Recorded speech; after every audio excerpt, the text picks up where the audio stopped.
do not ruin it for everyone else.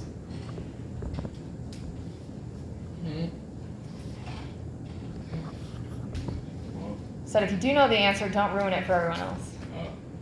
Yeah. Did you just ruin it for everyone else? No, I didn't say anything. Oh, okay. You just seemed a little suspicious. Yes.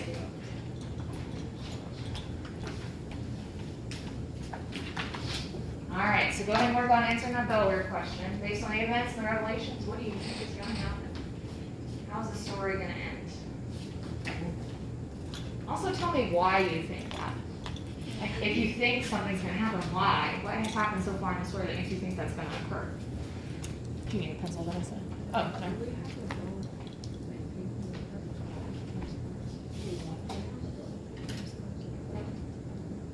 No, I don't always give you guys Bellwether questions, so I just have you answer once.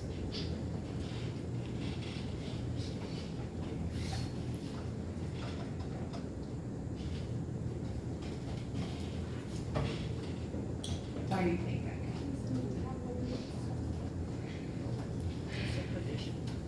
I know, but what's happened so far that made you think that could occur?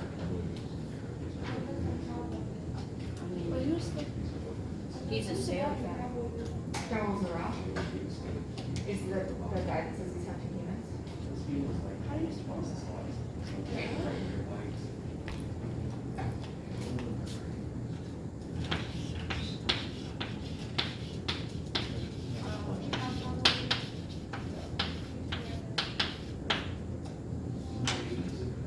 What's his name?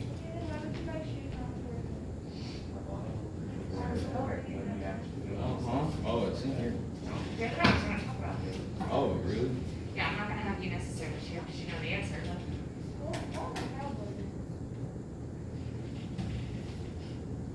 Why do you feel that way? Huh? Okay, well, tell me why. Why do you think that?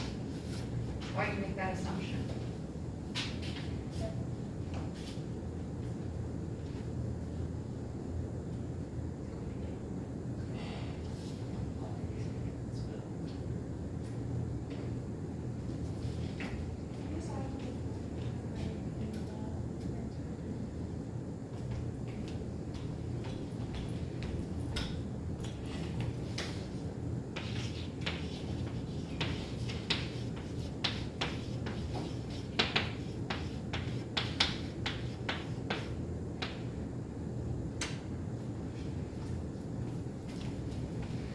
All right.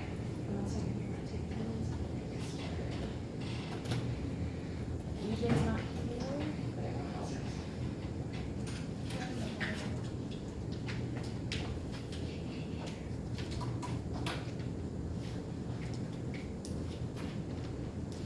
What's our Galaxy last? 10:40.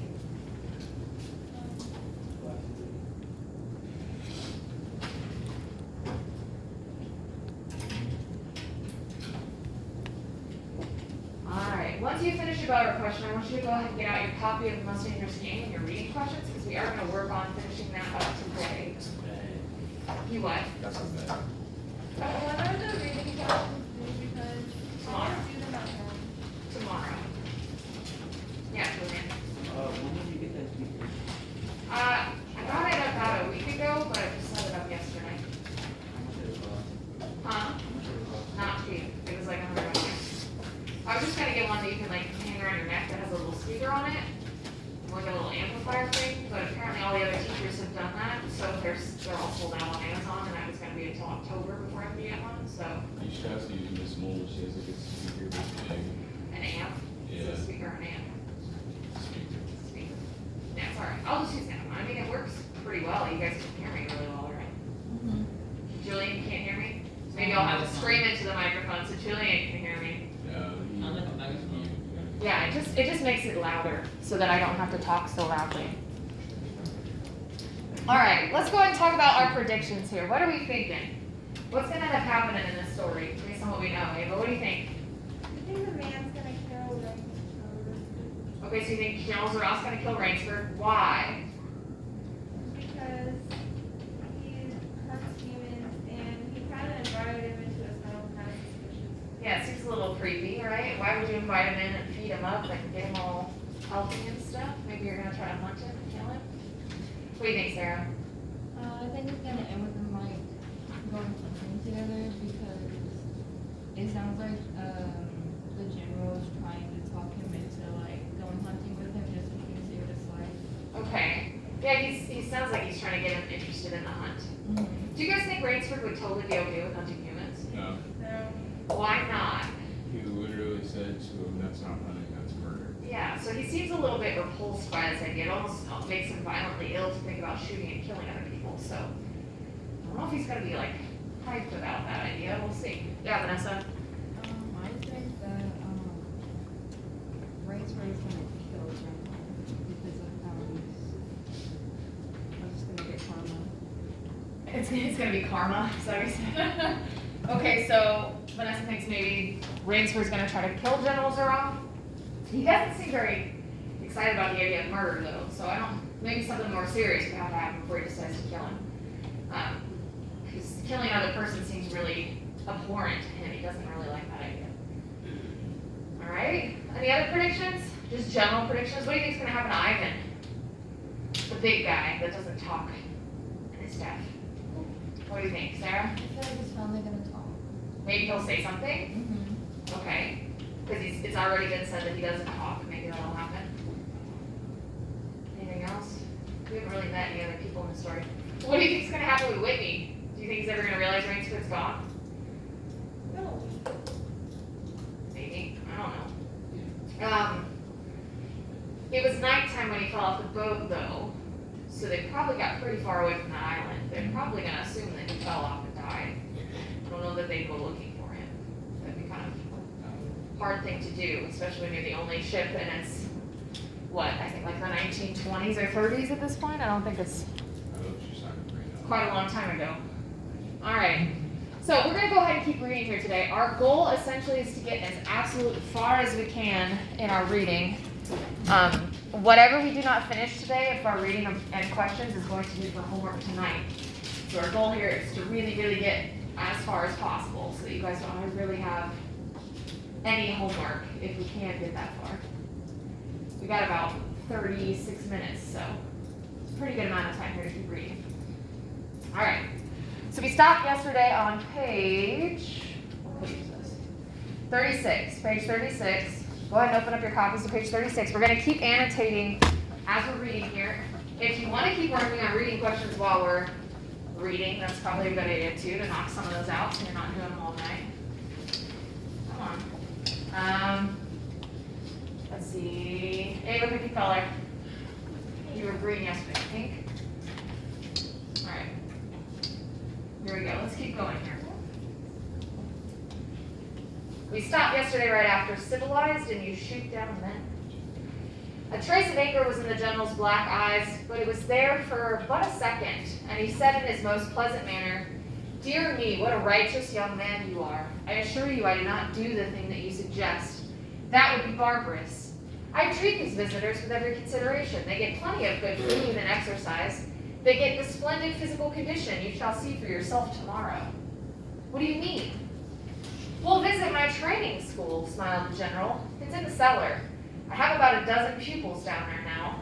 They're from the Spanish bark San Lucar that had the bad luck to go on the rocks out there. A very inferior lot, I regret to say. Poor specimens and more accustomed to the deck than to the jungle." He raised his hand, and Ivan, who served as waiter, brought thick Turkish coffee. Rainsford, with an effort, held his tongue in check. "It's a game, you see," pursued the general lamely. "I suggest to one of them that we go hunting. I give him a supply of food and an excellent hunting knife. I give him 3 hours head start. I am to follow, armed only with a pistol and the smallest caliber and range. If my quarry eludes me for 3 whole days, he wins the game. If I find him," the general smiled, "he loses." Okay, so what are his stipulations here for the game?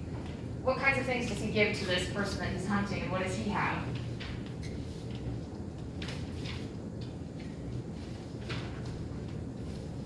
What did you just say in the paragraph, Pam? He gives the person like food and stuff, and he gives him like a knife. Okay, perfect. So he says, "I give him a supply of food an excellent hunting knife. How long does he give him to start before he starts hunting? 3 hours. 3 hours. So they get a 3-hour head start. And then he says, I am to follow armed only with a pistol of the smallest caliber and range. So he has a pistol. All right. Let's talk about some of the things that he doesn't mention here. What else does General Zaroff have that his person that he's hunting does not have? Well, he has a gun. But what are some of the things he's not saying that he has? Where does he live? The house. A house on this island. Do these people on this island know what the island is like? No. No, so what does he already have an advantage of? Not knowledge. Yeah, he knows what the island's like. Zaroff knows the island. If he doesn't catch this person on the first day, what does he get to go do? Go home. Go home, eat a nice meal, sleep in a nice bed, have Ivan waiting on him. Okay, this person in the jungle, what are they gonna have to do? Make their own home. Yeah, they might have to sleep in a tree, on the ground, dig a hole, who knows, right? So he's got more advantages here that he's mentioning. Okay, he also has Ivan. Who knows if he's gonna use Ivan? We'll see. All right, let's keep going and see what he keeps mentioning here. Suppose he refuses to be hunted. Oh, said the general, I'd give him his option, of course. He need not play the game if he doesn't wish to. If he does not wish to hunt, I turn him over to Ivan. Ivan once had the honor of serving as official Nauder to the great white Tsar, and he has his own ideas of sport. Invariably, Mr. Rainsford, invariably they choose the hunt. It tells you guys at the bottom, what is a Nauder?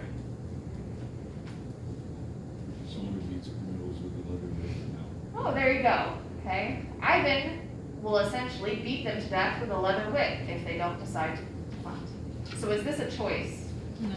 No, you have to choose the hunt. It's the only choice you have to survive, right? Because if you choose Ivan, Ivan's just going to beat you to death with a leather strap, which sounds awful and terrible. I'd probably rather just be shot once and die than have somebody beat me to death with a leather whip. That sounds horrible. Okay. So, of course, every single person who gets that option is going to pick, well, I'll try to hunt so that maybe I survive. Maybe you can't kill me. Maybe I'll be able to get away. And if they win, the smile on the general's face widened. To date, I have not lost, he said. Let's keep going here.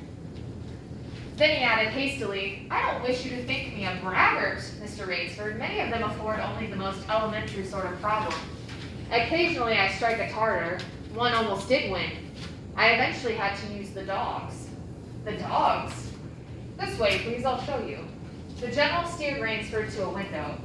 The lights from the window sent a flickering illumination that made patterns on the courtyard below, and Rainsford could see moving about there a dozen or so huge black shapes. As they turned toward him, their eyes glittered greenly. A rather good lot, I think, observed the general. They are let out at 7 every night. If anyone should try to get into my house, or out of it, something extremely regrettable would occur to him. He hummed a snatch of a song from the Foy Brigade. And now, said the general, I want to show you my new collection of heads. Will you come with me to the library? All right. Woo, let's stop. So if he doesn't catch this person the first couple days, what does he release? His dog. His hunting dogs. Does one person have any chance against 12 hunting dogs? No. No, you don't, right?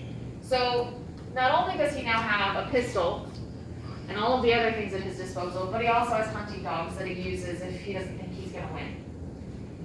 How does this make us feel about General Zaroff? Does this seem like a fair game? No. How could we make this game more fair, maybe? Give him the same, like, Resources. mhm. Yeah, so maybe they get a pistol too. Or maybe he doesn't use the dogs, because that seems very unfair to have hunting dogs on your side. Maybe he lets them sleep in part of the chateau. I mean, it's a mansion. I'm sure they can sleep in different areas and never see each other. Okay, so there's a bunch of things that he could do to make this more equal. Because it's so unequal, do you think General Zaroff is as secure and confident in himself as he tries to be? As he tries to make himself seem? No. Why not? Because he has all these, like, ways to win, and the other person doesn't. Right. I would ask yourself, is General Zaroff as confident as he makes himself seem? If he were really confident and brave and thought he was strong, he wouldn't necessarily have all these fail-safes in place, like using a hunting dog to help him in the end. Something to think about there. All right. What is he gonna go take Rainsford to go look at? Heads. Collection of heads. So he's probably got a collection of human heads that he's killed people and he wants to go show Rainsford. I don't think I'd be like, yeah, sure, show me all the people you've murdered. We'll see what Rainsford says. I hope, said Rainsford, that you will excuse me tonight, General Zaroff. I'm not feeling at all well. Ah, indeed, the general inquired solicitously. Well, I suppose that's only natural after your long swim. You need a good restful night's sleep. Tomorrow you'll feel like a new man, I'll wager. Then we'll hunt, eh? I've one rather promising prospect. Rainsford was hurrying from the room. Sorry you can't go with me tonight, called the general. I expect rather fair sport. A big, strong black. He looks resourceful. Well, good night, Mr. Rainsford. I hope you have a good night's rest. Okay, so what is he gonna go do tonight? Hunt. Go shoot and kill a guy that's down in his cellar right now. Yeah. Woo! Alright, here we go. The bed was good, and the pajamas in the softest silk, and he was tired in every fiber of his being, but nevertheless Rainsford could not quiet his brain with the opiate of sleep. He lay, eyes wide open. Once he thought he heard stealthy steps in the corridor outside of his room. He sought to throw open the door. It would not open. He went to the window and looked out. His room was high in one of the towers. The lights of the chateau were out now, and it was dark and silent, but there was a fragment of sallow moon, and by its wan light he could see dimly the courtyard. There, weaving in and out of a pattern of shadow, were black, noiseless forms. The hounds heard him at the window and looked up expectantly with their green eyes. Rainsford went back to the bed and lay down. By many methods he tried to put himself to sleep. He had achieved a doze when, just as morning began to come, he heard far off in the jungle the faint report of a pistol. General Zaroff did not appear until luncheon. He was dressed faultlessly in the tweeds of a country squire. He was solicitous about the state of Rainsford's health. As for me, sighed the general, I do not feel so well. I'm worried, Mr. Rainsford. Last night I detected traces of my old complaint. To Rainsford's questioning glance, the general said, ennui, boredom. Then, taking a second helping of crepe Suzette, the general explained, the hunting was not good last night. The fellow lost his head. He made a straight trail that offered no problems at all. That's the trouble with these sailors. They have dull brains to begin with, and they do not know how to get about in the woods. They do excessively stupid and obvious things. It's most annoying. Will you have another glass of Chablis, Mr. Rainsford? All right. So what did the sailor do that made it really easy on Zaroff? Which I'm sure many of us would do because we don't really know a lot about hunting. Yeah, Kim. Left his tracks. He left his tracks, and he only did what? When he left the chateau, what did he do? He just sprinted as far as he could, right? He was like, I'm going to get as far away from this house as possible.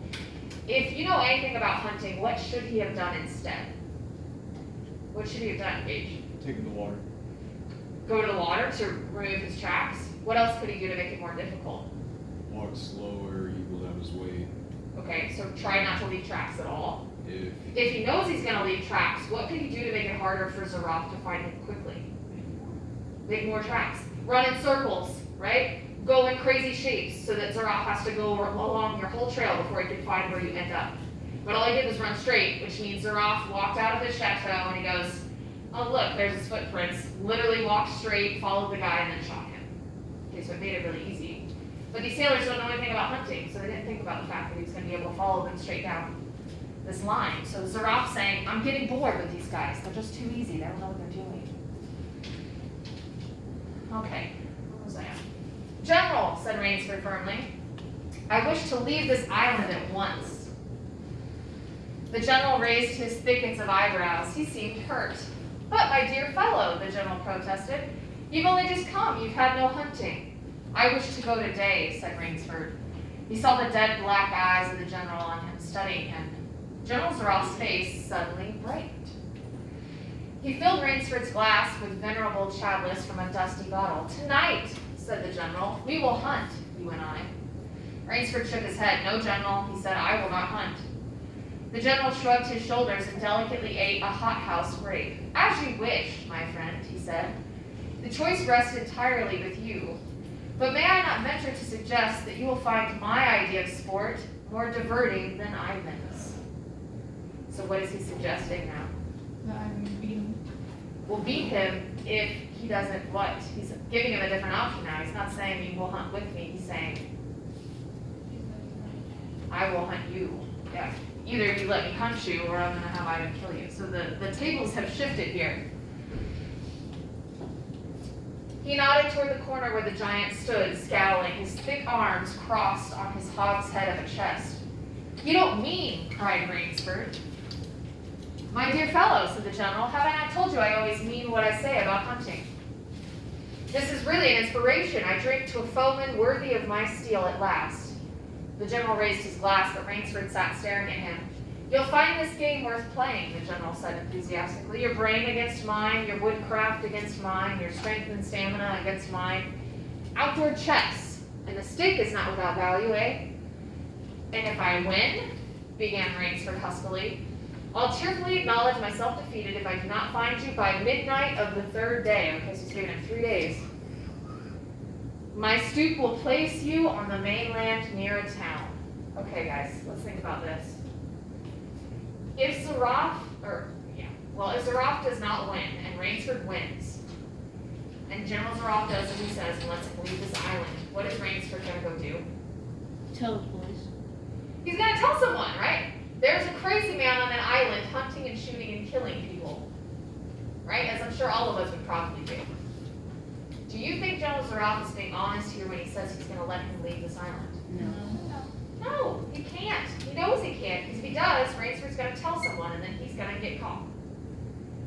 So I would argue here it's probably not a good idea to listen to anything that he says, because he's more than likely lying. The general read what Rainsford was thinking. Oh, you can trust me. No, you can't, said the Cossack. I will give you my word as a gentleman and a sportsman. Of course, you in turn must agree to say nothing of your visit here. I'll agree to nothing of the kind, said Rainsford. Oh, said the general, in that case. But why discuss that now? 3 days hence we can discuss it over a bottle of Veuve Clicquot, unless the general sipped his wine. Then a businesslike air animated him. Ivan, he said to Rainsford, will supply you with hunting clothes, food, a knife. I suggest you wear moccasins. They leave a poorer trail. I suggest, too, that you avoid the big swamp in the southeast corner of the island. We call it Death Swamp. There's quicksand there. One foolish fellow tried it. The deplorable part of it was that Lazarus followed him. You can imagine my feelings, Mr. Rainsford. I loved Lazarus. He was the finest hound in my pack. Well, I must beg you to excuse me now. I always take a siesta after lunch. Siesta means like a nap. You'll hardly have time for a nap, I fear. You'll want to start, no doubt. I shall not follow you till dusk. Hunting at night is so much more exciting than by day, don't you think? Au revoir, Mr. Rainsford, au revoir. General Zaraf, with a deep courtly bow, strolled from the room. From another door came Ivan. Under one arm he carried khaki hunting clothes, a haversack of food, a leather sheath containing a long-bladed hunting knife. His right hand rested on a cocked revolver thrust into the crimson sash around his waist. All right, so we got an ellipses here, telling us we got a passage of time. Rainsford had fought his way through the bush for 2 hours. I must keep my nerve, I must keep my nerve, he said through tight teeth. All right, so it's already been how many hours of him running in the jungle? 2, so he's only really got 1 more before here comes Zaraf, right? He had not been entirely clear-headed when the chateau gate snapped shut behind him. What is he fighting against here? He's not even fighting against Zaraf. What is he fighting against? His mom. His mind, right? He's scared. So Rainsford here, his conflict is what type of conflict? Internal. Yes, character versus self. He's fighting against his fear.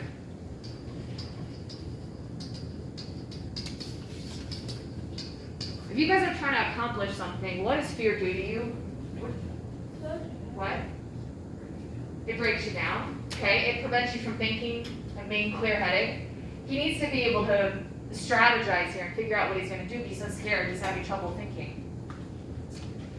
His whole idea at first was to put distance between himself and General Zaroff, and to this end, he had plunged along, spurred on by the sharp growls of something very like panic. Now he had got a grip on himself, had stopped, and was taking stock of himself and the situation. Alright, so just like the sailor, what did he do as soon as he left the chateau? He was scared, so he just ran straight. He was like, I gotta get away from the chateau. So he just ran in a straight line, which of course is not going to do anything to help him. He saw that straight flight was futile. Inevitably, it would bring him face to face with the sea. He was in a picture with a frame of water, and his operations clearly must take place within that frame. I'll give him a trail to follow, muttered Rainsford, and he struck off from the rude paths he'd been following into the trackless wilderness. He executed a series of intricate loops. He doubled on his trail again and again, recalling all the lore of the fox hunt and all the dodges of the fox. So, like you said, what does he do now to be more tricky? He makes a trail. Yeah, he does a lot of loops, he runs in circles, he makes some weird trails so that Zaroff has to follow all of them. Night found him leg weary, with his hands and his face lashed by the branches on a thickly wooded ridge. He knew it would be insane to blunder on through the dark, even if he had the strength. His need for rest was imperative, and he thought, I have played the fox, now I must play the cat of the fable. A big tree with a thick trunk and outspread branches was nearby, and taking care to leave not the slightest mark, he climbed up into the crotch and, stretching out on one of the broad limbs after a fashion, rested. Rest brought him new confidence and almost a feeling of security. All right, so he gets tired and he decides, I can't sleep on the ground till find me, so he climbs up a tree. How's he sleeping in the tree? If any of you guys have watched The Hunger Games, you might know.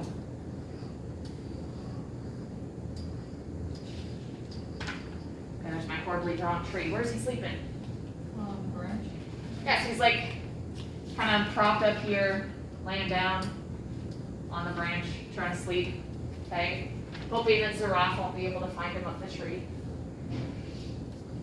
Even so zealous a hunter as General Zaroff could not trace him here, he told himself. Only the devil himself could follow that complicated trail through the jungle after dark.